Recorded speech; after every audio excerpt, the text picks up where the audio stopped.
네, 안녕하십니까 여러분, 알파제입니다. 좋은 하루 보내셨을까요? 오늘 바이오 업종이 상당히 큰 폭의 낙폭을 기록하고 있었습니다. 당연히 오늘 상당히 바이오 투자를 하시는 분들 입장에서는 공포에 휩싸이고 무섭고 이런 하루가 될 수 있었는데요. 일단은 HLB의 FDA 3상 승인 결과가 내일 아침 예고대로 나올 것이라고 HLB 블로그를 통해서 공지가 나왔죠. 그래서 오늘은 HLB에 대한 우려감으로 눌렸다라고 보기는 어려웠어요. 바이오 중에 몇 가지 이슈가 있었는데 가장 큰 거는 알테오젠의 데이터가 있었고, 유한양행, 그리고 한올 바이오파마, 그리고 이유는 없었지만 시총 상위주의 코오롱 티슈진까지 이슈들이 있었다. 그래서 이런 시세들 한번 오늘 체크해보는 시간 가져볼 텐데요. 전반적으로 시장을 보면은 코스피는 강세를 보였어서 이게 시장 전반적인 문제는 아니었다. 또 FOMC와 관련해서 어제 미국 시장이 강세를 보였잖아요. 그런 걸 봤을 때는 우리 코스닥만의 문제로 봤을 때 하락 종목이 1160개였단 말이죠. 상승 종목이 450개였는데 업종별로 뜯어보니까 제약업종이 2.7%나 빠졌더라. 그리고 200일선에 다다르는 업종 지수의 모습을 보였고요. 2차 전지는 강세, 반도체도 강세 보였기 때문에 오늘은 바이오 업종만의 낙폭이 생겼었구나, 이런 걸 볼 수 있어요. 근데 그 낙폭도 지금 보면 시총 상위주를 위주로 나왔구나 라는 걸 볼 수 있거든요.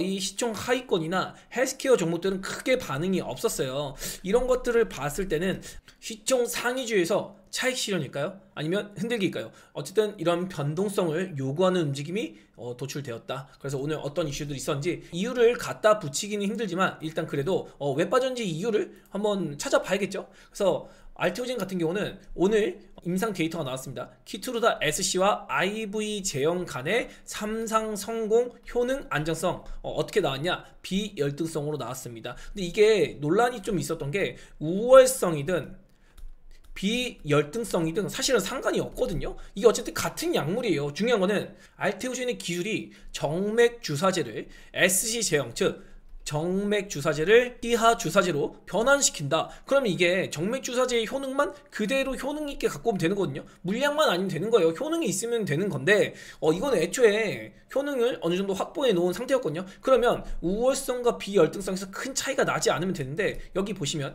SC 제형과 IV 제형에서 각각 45.4%, 42.4% 유사하다는 거에 큰 차이가 없다. 여기서 또 중앙값도 그렇고요. 그러니까 이게 비열등성이라고 얘기는 하지만 이게 큰 의미가 없는 겁니다. 그래서 알테오젠이 비열등성으로 판단이 됐다고 하락이 나왔다? 이거 진짜 이상한 거라는 거죠. 심지어 얼마 전에 아스트라제네카의 기술 이전 규모가 상당히 작은 규모는 아니었어요. 다이치상큐 때는 종액도 작고 계약금도 작고, 근데 이번에는 아스트라제네카의 다양한 물질까지, 또 임핀지 비롯해서 임상하는 물질까지 함께 포함해서 2조 규모, 나름대로 큰 규모였고 계약금도 665억짜리였거든요. 그러면은 지금 알테오젠이 빠진 이유를 어떻게 생각을 해야 될까? 결국에는 이게 재료 소멸로 엮을 수밖에 없거든요. 재료 소멸로 엮는다고 하면은 앞으로 라이센스 아웃에 대한 기대가 뭐가 남았다고 했죠? 뭐 자잔바리 빼고 듀피젠트 정도 남았다고 했습니다. 그러면 시장에서는 듀피젠트의 라이센스 아웃을 어느 정도 감안한 시총이 지금 20조 정도면 적당하지 않니? 라는 어떠한 알테오젠의 현재 시점에서의 시총 적당성, 이런 것들을 한번 찾아보는 시간이 아닌가라고 한번 묶어볼 수 있는 거거든요. 그래서 제가 얼마 전에 요 영상입니다. 여기서 뭐랑 비교해 드렸냐면은 정말 명확합니다. 셀트리온이 지금 시총이 40조예요. 알테오젠이 시총이 현재 20조 정도 됩니다. 오늘 빠져서 20조입니다. 그러면 셀트리온도 지금은 헬스케어주로 실적을 찾아다니고 있지만 원래는 야 램시마가 그만큼 침투했어? 야 유럽에서 얼마큼 잘 나갔는데? 야 램시마 SC라고? 유플라이마라고? 스텔라라고? 투르시마라고? 허주마라고?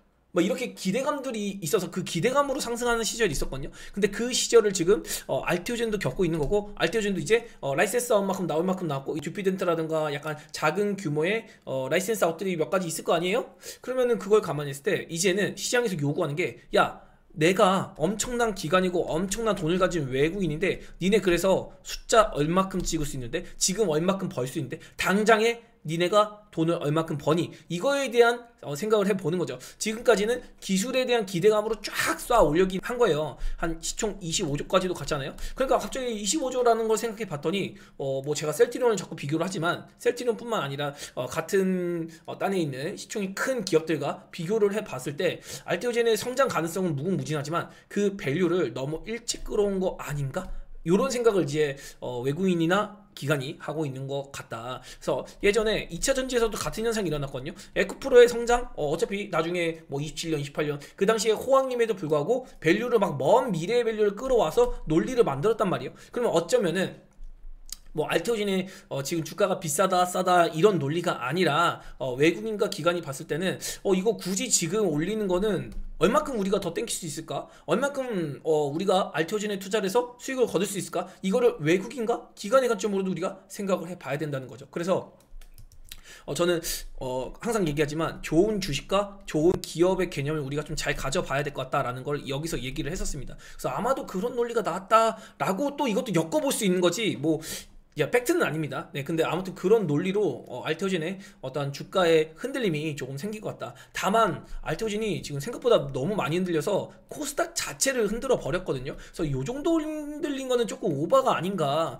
저도 그래서 오늘은 한 39만 원에서 40만 원 정도만 지켜줘도 이거 제약바이오가 좀 내 HAB 결과만 좋으면은 그래도 다시 금방 올라가지 않을까라고 했는데 이거 일단은 좀 마음이 걸리는 그런 구간까지 도달했습니다. 그러니까 마음이 걸린다는 게 알테오젠이 계속해서 뭐 빠진다 뭐 한다가 아니라 예전에 11월 달 여러분 기억나실 겁니다. 11월 달에 알테오젠이 먼저 빠지면서 줄줄이 같이 빠지기 시작했거든요. 그리고 며칠 뒤에는 비만 섹터도 빠지고요. 뭐 보로노이나 이런 폐질환 치료도 같이 빠지는 다른 바이오들도 연쇄적으로 무너지는 그런 현상이 있었습니다. 근데 지금 알테오젠이 전혀 땡겨 올리지 못했어요. 그래서 내일 HAB가 뭐 바이오를 대변할지 모르겠지만 지금 구간을 보면은 이 11월 달에 알테오젠이 무너질 때 요 느낌이 조금 있어서 조금 걱정은 됩니다. 걱정이 돼서 부디 내일 HAB가 바이오 구조대로 나와서 알테오젠도 같이 좀 올라가 주면서 바이오의 수급이 정상화되고 바이오 살아있다 이런 것들을 좀 보여줬으면 좋겠다. 그래서 오늘 굳이 뭐 이거 이유 붙일 것도 아닌데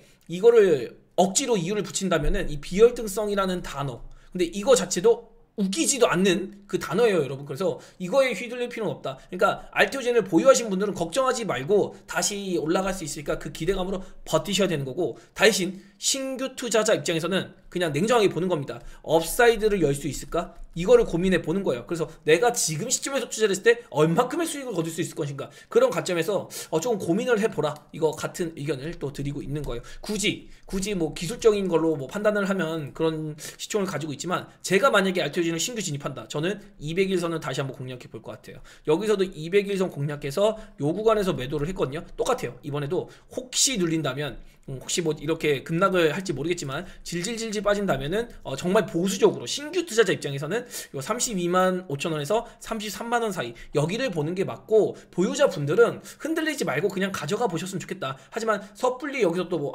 추매하거나 막 이런 건 조금 아닐 것 같고 제가 아스트라제네카 기술 이전 나왔을 때 우리 베타제 분들한테 요거 8에서 9%가 적당하고요. 노열티에 프리미엄이 붙으면은 VI가 12%고 목표치가 여기서 프리를 좀 붙이면 15%까지 갈 수 있어요. 한 개 이제 요 정도 가격이었어요. 그래서 8, 9% 정도 올라갈 때 10개 중에 2개 정도는 좀 차익을 해놓고 이게 가면은 그냥 8개만 가져가시고 내려오면 다시 하셨으면 좋겠다 이런 얘기 드렸는데 그냥 똑같습니다. 여기서 8개가 있었으면 올라가면 그냥 가져가는 거고 내려오면 아마도 요런 구간에서 다시 2개 정도를 회수하는 전략을 한번 가져가 보면 어떨까. 여기서 뭐 과도하게 지금 주가 빠지는 상태에서 막 무리해서 들어가는 것보다는 조금 돌다리 뚫겨 보는 것도 좋을 것 같다 이런 얘기 드려보겠고 절대적으로 알테오젠이 지금 단계에서 막 부러져가지고 막 큰 문제가 생기고 그런 거 전혀 아니고 이 비열등성이 나오든 뭐하든 성공을 했다는 게 더 중요한 겁니다 여러분. 그래서 이게 바이오를 해석할 때 좀 애매해요. 기관이나 외국인이 몰라서 그런 건 아니고 그냥 이거를 명분을 삼아서 그냥 찍어 눌러보고 싶었던 게 아닌가 이런 생각이 들고 이거를 미리 준비했다라고 생각이 되는 게 일단 벌써 아스트라제네카 기술 이전이 절묘하게 이번 주 초에 나왔었거든요. 그러니까 이걸로 먼저 쭉 당겨가지고 이 윗단에서 680억 42만원 40만원 위에서 이제 물량 털이를 좀 해먹었다. 기관이 먼저 털고 뭐 여기서도 얼마 정도 털어먹고 그래서 제가 좀 찜찜하다고 생각했던 게 3월 18일날 이게 개인이 매도를 하긴 했는데 외국인이 안 돌았어요. 기간도 미미하게 들어왔거든요. 그래서 이런 거를 봤을 때 좀 찜찜하다. 외국인이 들어왔어야 되는데. 근데 이제 어제 보고서 야 이거는 좀 진짜 찜찜하다라고 했는데 오늘 이런 사단이 날 줄은 진짜 몰랐습니다. 솔직히 알테오진이 뭐 이 임상이 문제가 될 거라고는 전혀 생각을 안 했어요. 임상의 문제가 아니라 비혈증성이냐 우월성이냐 그 차이인데 설마 비혈증성이 나온다는 걸 명분으로 누를까? 진짜 어이가 없었습니다 오늘.